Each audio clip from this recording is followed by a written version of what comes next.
Good morning. Good morning and welcome to ফোরলি। আজকে আবারও আমি ওয়েলকাম করলাম।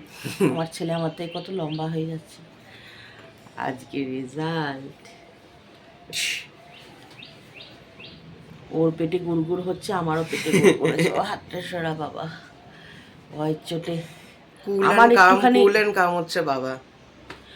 আমার একটুখানি মানে কি বলবো, একটুখানি চিন্তা হচ্ছে, যেহেতু ওর ম্যাথস এক্সাম থেকেই আমারও ওটাই। একটুখানি শরীরটা মানে শরীরটা বেশ খারাপ হয়েছিল, ওইটারই একটুখানি টেনশন। দেখা যাক কী হয়। মানে কি বলবো, যে এরকম মার্কস বরাবর পেয়ে এসেছে সেই মার্কসটা পেলেই ভালো। কারণ ম্যাথসের পরে বায়োলজি ছিল, তো ওই সময়টা একটু শরীরটা খারাপ ছিল বলে আমার একটুখানি টেনশন হচ্ছে। আমার নিজেরই টেনশন হচ্ছে। ঠাকুরকে ডাকছি, সব ভালোই হবে। আর তোমরা সবাই আশীর্বাদ করেছো, ভালো তো হবেই। ওরা যাক, ও আর ওর বাবা বেরোচ্ছে এখন। ওদের চা খাওয়া হয়ে গেছে, আজকে আর একসাথে চা খাইনি তো সেই জন্য দেখাতে পারলাম না। ও আর ওর বাবা খেয়ে নিয়েছে, এবার আমি চটপট খেয়ে নিই চাটা। আমার তরফ থেকেও গুড মর্নিং সবাইকে। আর চলে এসেছি বেবোদের স্কুলে। কি না কিছু যাই এবার, গিয়ে দেখি ভেতরে, তারপর বেরিয়ে তো তোমাদেরকে জানাবোই।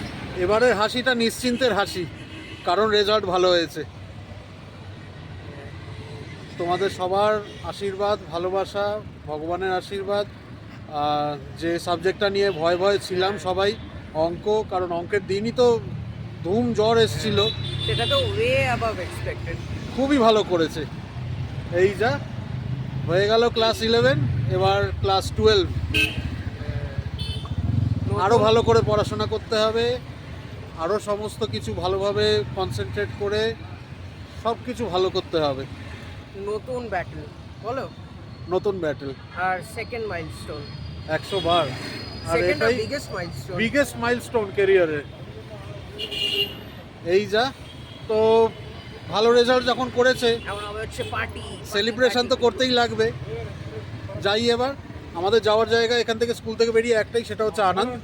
আনন্দ থেকে একটু মিষ্টি মুখ করবো, প্লাস বাড়ির ঠাকুরের জন্য মিষ্টি নিয়ে যাব। চলো। শর্মিষ্ঠাকে এখনো জানাইনি, শর্মিষ্ঠাকে এবার ফোন করব। এই যে দেবো আর সরব, কি এলা বাবা, আমি খুব টেনশনে ছিলাম বাবার জন্য।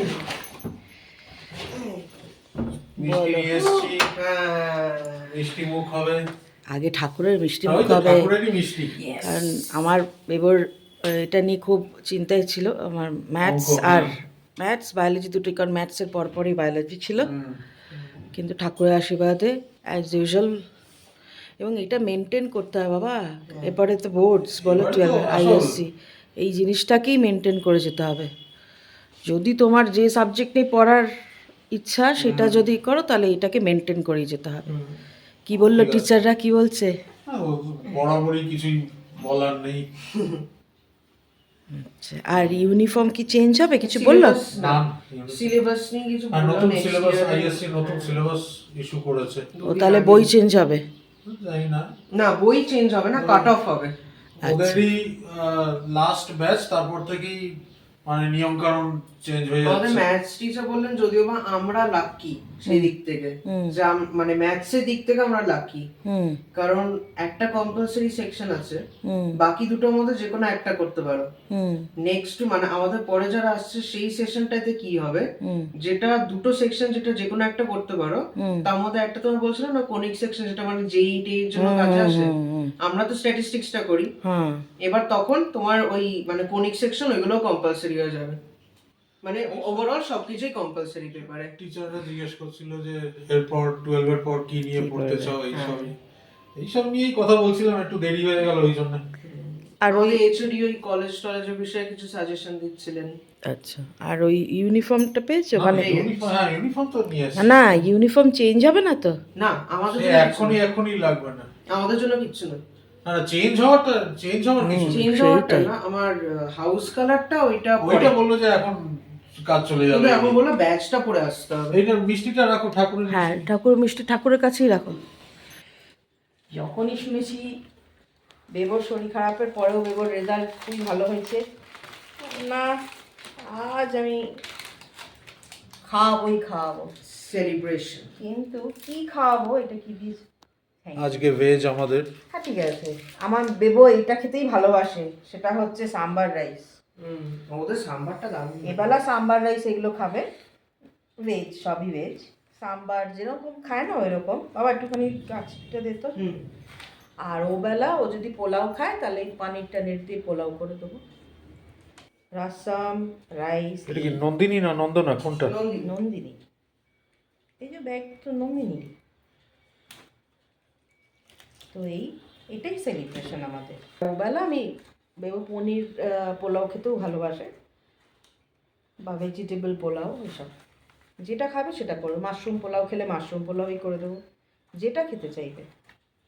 ভেজ এর মধ্যেও তো প্রচুর রকমের আইটেম থাকে।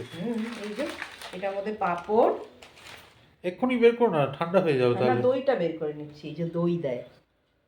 হ্যাঁ এখন মিল্কি মিস্টের। হ্যাঁ, কিন্তু আমার মনে হয় ওরা যদি একটু দেয়, কি যেন বলে, বাটার মিল্ক, ওখানে কিন্তু দেয়। ওখানে দেবে মানে রেস্টুরেন্টে বসে খেলে দেবে। আগে স্নান করে নাও এখন। আমি স্নানটা করে নেবো ঝটপট। ঠাকুরকে দেবো, পুজো দিচ্ছে, ঠাকুরের জন্য মিষ্টি আনিয়েছি, ঠাকুরকেও দেবো। ঠাকুরের আশীর্বাদই সব। আমার লোকনাথ বাবা, আমার গুরুদেব, জগন্নাথ দেব, মাতা রানী, তো সব ঠাকুরের জন্যই। মিষ্টি এনেছে তো? কি মিষ্টি এনেছে? লাড্ডু? লাড্ডু এনেছি আর ওই কাজু বরফি এনেছি। তো বেবো দাও, আমি স্নানটা করে নিই। আর আমার মেয়ে তো দই ভাত, ওর দই আলাদা রয়েছে, ওর ভাতও আলাদা। মানে ভাত আলাদা মানে হচ্ছে, আমি তো জানতাম না, একদিন আমি ভাত করে নিয়েছিলাম, তো সেই জন্যেই তারপরে ফোন করলো করে। সুখবর। সুখবর মানে কি দেখো, অভিনয় করে কোনো লাভ নেই তো। মানে ভালো করবে ঠিক আছে, কিন্তু আমার ম্যাথসটা নিয়ে না একটু ছিল, কারণ প্রচণ্ড শরীর খারাপ ছিল। আমি তো জানি যে কতটা কেউ লিখতে পেরেছে। তারপর দেখলাম যে সেটাই, কারণ সৌরভ আমাকে বারবারই বলছিল যে, আমি ওকে বলেছি যতটুকু, কারণ হাত চলছে না, তাকাতে পারছে না, ঘাড় নিচু করতে পারছে না, সেই অবস্থায় কতটা কি লিখবে। বারবারই বলছে মা আমি লিখেছি, মা আমি লিখেছি। তবুও বললাম যে না, যতক্ষণ না রেজাল্টটা বেরোচ্ছে বুঝতে পারছিলাম না। তো যাই হোক, ঠাকুরের আশীর্বাদে খুবই ভালো করেছে। টাচু আশীর্বাদ, তোমরা সকলে আশীর্বাদ করো যেন বেবো এটাকে বজায় রাখতে পারে। কারণ এবারে আইএসসি আসল জীবনে এগিয়ে চলার মানে প্রথম মানে মেন স্টেপ বলা যায়, তাই না? ক্লাস 10টা ঠিক আছে, সেটাও 100 বার আর একটা পিলার, কিন্তু এটা হচ্ছে মেন। মানে এখান থেকেই লাইফ কিভাবে সেটেল হবে, বা লাইফে কিভাবে সেটেল হবে, কি পড়াশুনো করবে, তাই না? এইসব স্ট্রিমগুলো চুজ করতে হবে।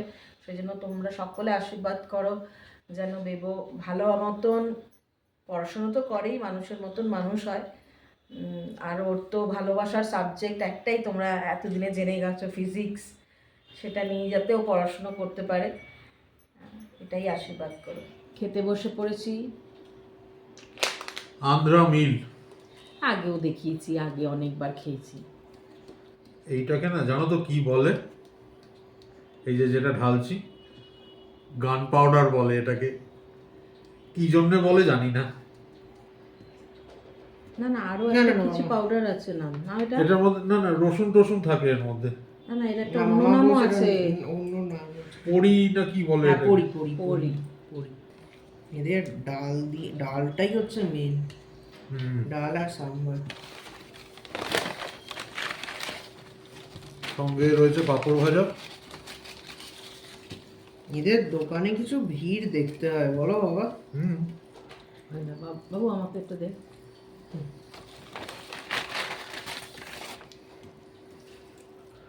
সবজি দেবে বেবুকে না? না আরো রয়েছে, ও ভাঙা মোয়া রয়েছে ভেতরে। একদিকে ভালো ভেঙে ভেঙে দিয়েছে।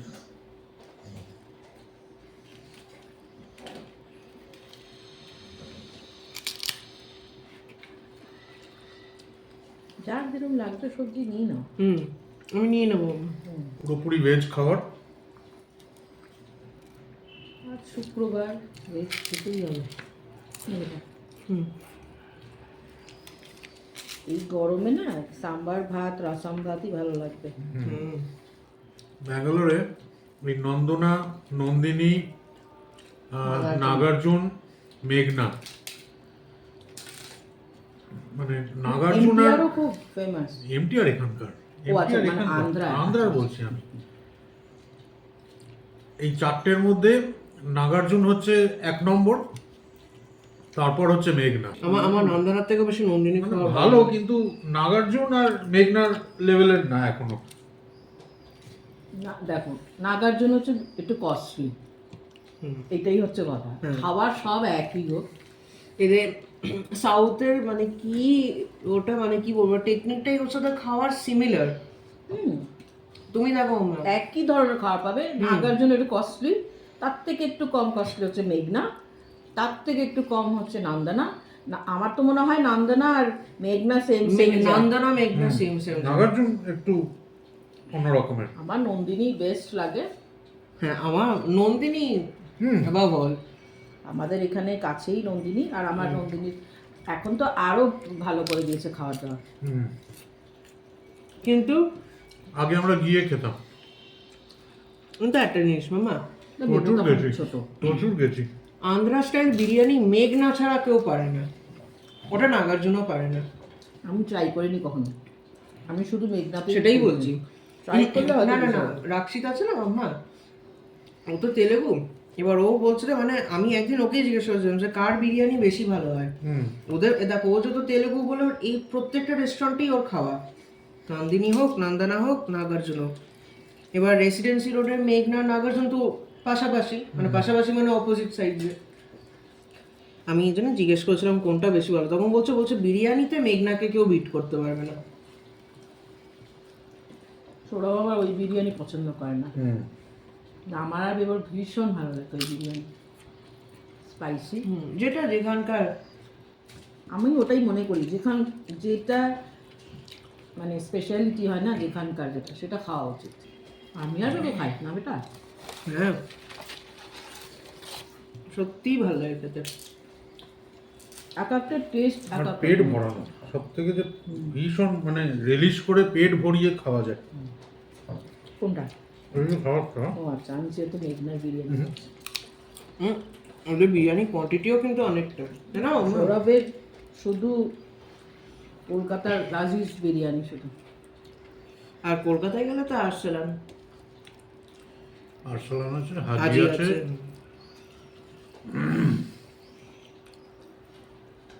আমার এম্পায়ার রয়েছে এখানে, এম্পায়ারের বিরিয়ানিটাও ভালো লাগে, একদম লাইট। মেঘনাটা তো খুবই ভালো লাগে, একটু স্পাইসি। লাজিজের বিরিয়ানি কি বাঙালি যেরকম বিরিয়ানি। আর সে ঠাকুরকে প্রসাদে এই যে লাড্ডু দিয়েছিলাম, তোমার মা বাবাকে দিই, তারপর তোমাদেরকেও দিচ্ছি। আমাদের গোপাল, গুরুদেব, লোকনাথ বাবা সবাইকে খাওয়ানো হয়ে গেছে, তারপরেই আমাদের খাওয়ার পালা।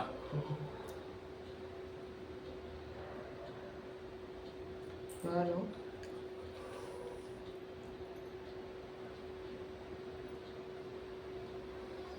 একটু দাঁড়। ভালো খেতে। আর এটা আমি ভার্চুয়ালি তোমাদের সবাইকে দিচ্ছি। থ্যাংক ইউ সো মাচ, তোমরা আমাকে এত ব্লেসিংস দিয়েছো, এত ভালোবাসা দিয়েছো, আমার রেজাল্ট এত ভালো হয়েছে। আমার সকল বড়দেরকে আমার প্রণাম জানাচ্ছি, আমাকে এরকমভাবেই তোমরা আশীর্বাদ করতে থাকো। ও যে শরীর খারাপে পরীক্ষা দিতে পেরেছে বা ভালো মার্কস পেয়েছে, সেখানে কিন্তু গুরুদেব ঠাকুরের তো আশীর্বাদ 100 বার, কিন্তু তোমাদেরও কিন্তু প্রার্থনা, তোমাদের আশীর্বাদ। হ্যাঁ, আমি ভীষণ গ্রেটফুল বাবা, গ্রেটফুল। তোমরা আশীর্বাদ করো যাতে দেবো, কারণ এবারে তাই এসছি, 12 হয়ে গেল, ভালো মতন ভালো রেজাল্ট করে মানুষের মতন মানুষ হয়। ক্যারিয়ারের মোস্ট ভাইটাল পার্ট এবারে শুরু হচ্ছে, একটা আলাদাই জার্নি শুরু হচ্ছে এবার। আমার পড়ানো কমপ্লিট, আমার মেয়ে ঘরে রয়েছে, তো আমি যাচ্ছি না, যে করছে, এই যে মা আসছি। ওকেও একটু দেবো তো। যাই, কারণ সৌরভ কতক্ষণে ক্যামেরাটা রাখবে, কারণ লাড্ডু একটা গোটা খাবে সে। আজকের দিনটা যে শুধুমাত্র বেবোর রেজাল্ট ভালো হয়েছে বলে আনন্দের তা বলবো না। আজকে ইন্টারন্যাশনাল মাদার ল্যাঙ্গুয়েজ ডেও, বা আন্তর্জাতিক মাতৃভাষা দিবস। ইউনেস্কো থেকে যে এই ইনিশিয়েটিভটা নেওয়া হয়েছে অনেক বছর আগেই, কিন্তু এটা সত্যি একটা অ্যাপ্রিসিয়েশনের জায়গায় পড়ে। আমাদের সারা বিশ্বে যে এতগুলো কান্ট্রি, এতগুলো তাদের স্টেট নিজস্ব, তাদের নিজস্ব মাতৃভাষা রয়েছে। আর এটা তো আলাদা করে বলতে লাগেই না, আমার জন্মস্থান, আমার বেড়ে ওঠা, আমার মাতৃভাষা বাংলা, সেটা তো সবার ওপরে। আমি সত্যিই গর্বিত যে আমি একজন বাঙালি। আর এমনকি আমার যে কর্মস্থান, আমাদের কাজের জায়গা ব্যাঙ্গালোর অথবা কর্ণাটকা, এখানকারও যে মাতৃভাষা কানাডা, সেটাকেও আমি সমান মর্যাদা দিচ্ছি। সত্যি এটা ভাবতে অবাকও লাগে, আবার যথেষ্ট গর্বিত মনে হয়। ইন্ডিয়ার এত বড় একখানা কান্ট্রি, এত বড় একটা মাল্টিলিঙ্গুয়াল কান্ট্রি ইন্ডিয়া, তার একজন সিটিজেন হয়ে সত্যিই গর্বিত মনে হয়। এই ব্লগটাকে তাহলে আজকে এখানেই এন্ড করছি। আবার কাল দেখা হচ্ছে তোমাদের সাথে আরেকটা নতুন ব্লগে। আর আজকের ব্লগে যদি কিছু ভালো লেগে থাকে তাহলে আমাদের ব্লগটাকে লাইক ও শেয়ার করতে একদমও ভুলো না। সাথে সাথে কমেন্টসের মাধ্যমেও লিখে জানিও তোমাদের কীরকম লাগছে আমাদের ব্লগ। আশা করি ভালো লাগছে। আর আজকেই যদি কেউ প্রথম আমাদের ব্লগ দেখে থাকো, যদি কিছু ভালো লেগে থাকে, অনুরোধ রইল চ্যানেলটাকেও সাবস্ক্রাইব করার জন্য। সবাই খুব ভালো থেকো, সুস্থ থেকো। কাল আবার ফেরত আসছি। Good night.